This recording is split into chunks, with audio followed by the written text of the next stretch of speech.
originally was K2. Became OG. Kush, no, that came Kush Bubba. Yeah. And then down the line, it just became Bubba Kush. Bubba Kush, yeah.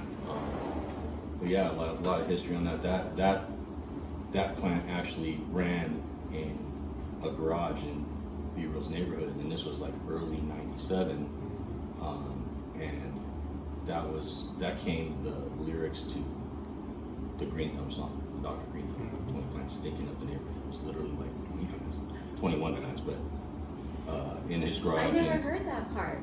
Yeah, Did you know so I never heard that so part. we had that in his garage, and all we did is this little partition. We didn't really build it out, and it literally, like, the neighbors, everybody, like, you pulled up to this one stop sign, you're like, B-Real's We're going to right that there. Yeah, house. it's like the nose knows, you know. And it was one of those. I think for us, because we had grown some plants before, but never. That was our first run with like hydro. Everything else was soil before that, and it became one of those things where the smell of that plant, you could not hide it. There was no carbon filters at that time. There was none of this like odor. Like, there was ONA, but that's more of a masking thing. So, you know, our thing would be like, okay, we're gonna put manure down on the lawn, but it literally just smelled like manure and weed. You know? But it was the most permeating smell flower that anybody had at that time, and it kind of just, as we started building that garden, it kind of just took over. First it was the valley, and then into the Hollywood area and all this. And at that time, one of us ended up giving it back to Josh and those guys, so they ended up having it in that circle. We had our own circle, you know, of people running that strain, and we ran it for a lot of years. And then at the same time as well, we got OG maybe it was probably 2 years after that, and we kind of ran both of them, but OG just took over really everything. And the Bubba, the only reason we really stopped running it so much is it was such a slower strain than OG. OG just quick, fast, but you know, when you're in houses and you don't have the space, you just needed to get flower. Now that there's facilities, now you can adjust and you know, take the extra flowering time that you need for that kind of strain. You know, for us, that's history. It right now? Yeah, and I just actually got it back from one of my buddies that's holding it, because I've been without it for probably 15 years. Oh, wow. Wow. Yeah, so It's in the garden right now, right? it's in the garden. Yeah, we're gonna see what happens here in a few.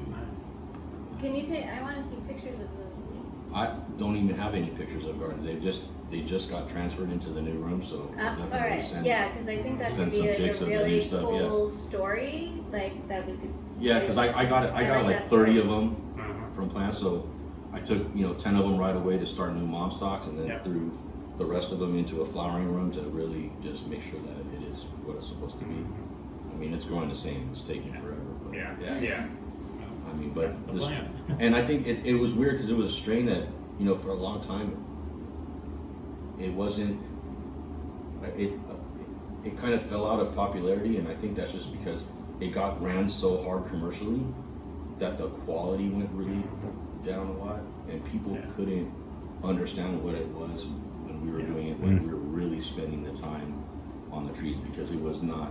It was like 4 light rooms, 6 light rooms, so it was really easy to manage. It wasn't these big scaled rooms and then people shaving the weed and making it look like crap. So there was a big difference on how we did it and then what it turned into. And now that, you know, I don't know, it's 25 years right now. Yeah. This year. Yeah, this year. This year, it's still silver Right, years. so- I think is that why you started growing it again? Just because it's coming up on that? Well, it's one of the reasons. Another reason is like, dude, when are you gonna bring back Bubba? Because it's a smell. It was also one of the first plants that you got where, okay, you had this beautiful bud and it had this certain smell, but that smell also translated to the flavor. Yeah. Okay, so then you smoked it, then you exhaled, and it still had that smell. Like anybody walking in the room would know you just smoked Bubba. You know, so there was very few strains that actually did all of that, you know, as well as had a good high. So yeah, it just got too commercial, you know, too many people running it on low quality, and it just brought the value down to where the time that it took to veg and then the flowering time was actually shorter, so it wasn't as bad, but it was double veg, so we could crank out an extra crop a year in OG versus versus Bubba at the time. So that's what ended up happening. But as of late, a lot of people have asked us to bring that back because I think the industry's missing it. They're missing the strains. Like, you know, there's all these beautiful strains right now, but okay, they look good, but you smoke them, they taste like shit. Yeah. You know, or they're not recognizable. And I think that's why that strain has to be brought back, because it is one of those ones that changed the weed game for sure. Yeah. We've actually